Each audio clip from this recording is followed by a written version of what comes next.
Saan po ba natin matatagpuan ang mga salita ng ating Panginoong Diyos na pawang katotohanan? Pakinggan po natin ang nakasulat dito po sa 2 Timoteo sa 3:15 hanggang 17. Ay ganito ang pagtuturo sa atin ni Apostol Pablo. Pakinggan ninyo.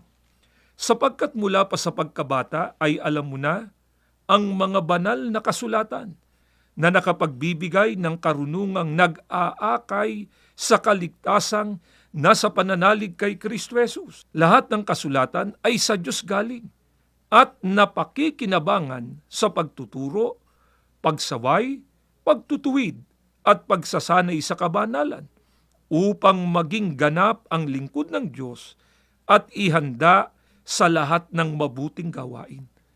Saan po ba natin matatagpuan ang mga salita ng Diyos na pawang katotohanan?